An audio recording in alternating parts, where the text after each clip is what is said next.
Welcome to another edition of Primetime Sports. I'm David Shilley alongside Jasmine Presley. We have a jam-packed show for you today. The track team has a new record holder and will update you on a football player getting ready for the Senior Bowl. But first to the sports arena where Georgia State hosted a doubleheader versus UT-Arlington last night. We're going to start with the women's game.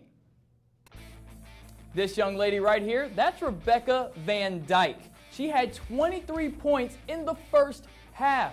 Part of the reason UTA had 15-point advantage on Georgia State coming out of the half, but Georgia State had a plan for her. Check this out. The 6'2" Francesca Manelli from Italy shuts down Rebecca. Rebecca's got to kick it outside, and then Francesca was good enough. But how about some more? Let's triple team her and see what happens. Only 4 points for Rebecca in the second half, and that helped this epic comeback from Georgia State. Here's Murphy from deep. It's good. It's now a 9-point game. Madison Newby cutting right past Rebecca, up and in. It is now a 6-point game. And then here's Newby to KK Williams from 3. It's good. It is a 3-point game. And now here's a steal from Newby. Intercepts it right here. Takes it all the way in.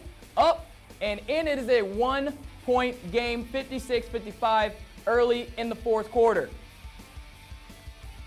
Georgia State now with a chance to take the lead. Here's Murphy from 3. It's good. Georgia State has overcome a 16-point deficit and now lead by 2 in the fourth quarter. UTA is a little bit mad, especially Rebecca. They've triple teamed her. They've put a big girl on her. She's determined to put this in the net, and she does it right there and ties the game at 60 midway through the fourth. And then here, you're going to see a 3 from UTA as they're down 4. It's up, it's good. It is now a 1-point game. On the ensuing inbound pass after a GSU timeout, it's stolen by Lauren McGowan. She goes up, she gets fouled hard by Newby, and she heads to the line with a chance to take the lead. First free throw, it's in. Tied at 69. Second free throw, it's good. We're tied, or excuse me, it's a 70-69 lead. Less than 10 seconds to go. Kiera Henry to James. James is fouled with less than 2 seconds on the clock. A lot of pressure now on the young lady from Nigeria. First free throw for the tie. Got it. The second free throw for the lead. No good. We have to head to overtime. The first overtime game for the Lady Panthers since 2016 in late November. However, UTA had an overtime game earlier this season. So now this experience is going to work out for UTA. Check out that deep 3 there. And then you're going to see a stumble, but Shelby's going to recover. She's going to put it up. She's going to put it in. And basically, UTA dominated overtime. They outscored Georgia State 11-6. Final score in this one, 81-76. Georgia State falls to 5-14 overall and 1-7 in the Sun Belt. Now on to the men's game. The Mavericks come into this game winning the last 3 games versus Georgia State. Coach Hunter begged fans to show up for every game, and I guess they didn't listen. Tied 7 in all, Kevin Hunter for an elbow jumper. It rocks, and it's in.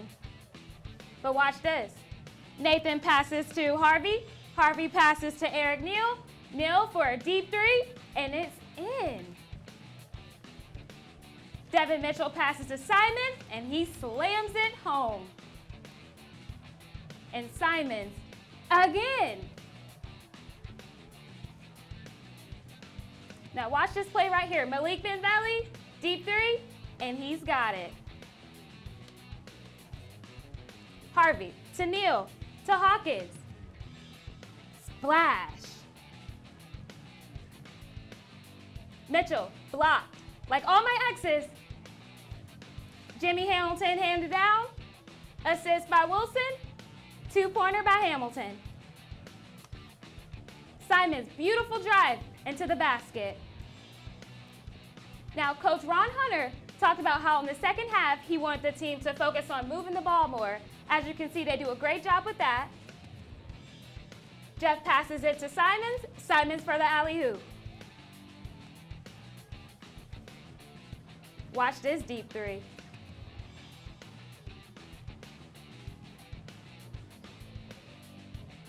possessions to Ben Valley. Ben Valley is on fire. But it's not over yet. Ben Valley violates Hamilton. UT-Arlington tries to come back. The deep three, yep, it's no good. Put back, no good. Mitchell connects with Simons. Simons slams it. Followed by Jeff. The nail is in the coffin. Georgia State wins 81-75. They're 15-6 overall and 6-2 in conference play.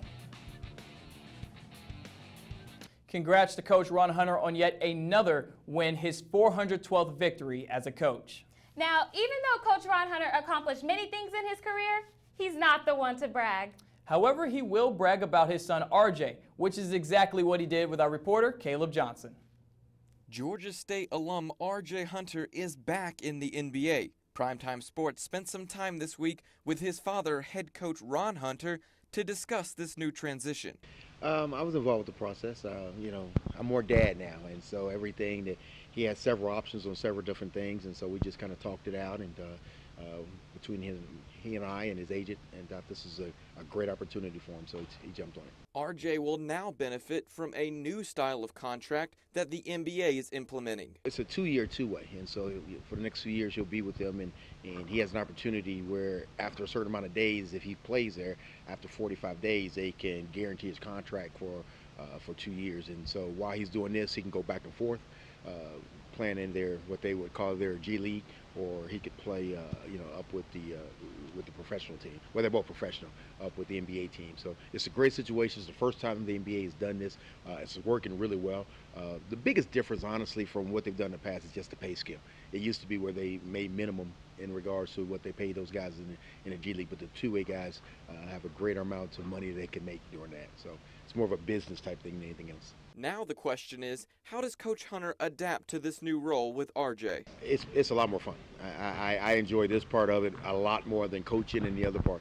This is not stressful. I mean, you know, RJ's made a lot of money in just a few years, so you know, he's fine. You know, he's made more money than Dad, so he's doing okay. But you know, again, I could just be Dad and I could be a cheerleader. You know, and when he wants advice from a coach, you know, I can give him that. But mostly it's been about Dad, and I couldn't do that when he's here. When RJ played for me, he never really went to college. So this is his third year out. So really, he's a junior in the NBA. You know, so he's only been gone from the house for 3 years. And so this is the first opportunity that we've actually been a part in his entire life of these last 3 years. And so, we're almost treating it as if, you know, he's gone off to college. RJ Hunter, who was just signed. In fact, he's so new to the team they don't even have his name on the back of his uniform. You know, the other night I looked at him, you know, Chris Paul went up and they were hugging each other and talking. And I thought that was really cool as a dad to see your son sitting there talking to Chris Paul. So those are the types of things that I really get to enjoy now that, of course, I didn't do it when he played for me. I just want to see, you know, where God takes him. He's such a wonderful child, and I just want to see what happens with him, and I'm proud of him. And, you know, I'm living vicariously through my son. For Primetime Sportz, I'm Caleb Johnson. Now, right after meeting with Coach Hunter, Caleb ditched the bipolar Atlanta weather for the warm temperatures of Orlando, Florida. Ironically, the NFL's best players join him down there as they all get ready for the 2018 Pro Bowl. Caleb caught up with some of these All-Stars and asked them about the Georgia State football stars. Hey guys, I'm out in the beautiful Orlando, Florida for the NFL Pro Bowl, where I was looking to find out not only how guys are enjoying themselves, especially the ones that keep coming back time and time again, but also what advice they can give to young talent who hope to be here someday. Thomas, you're in your third straight Pro Bowl.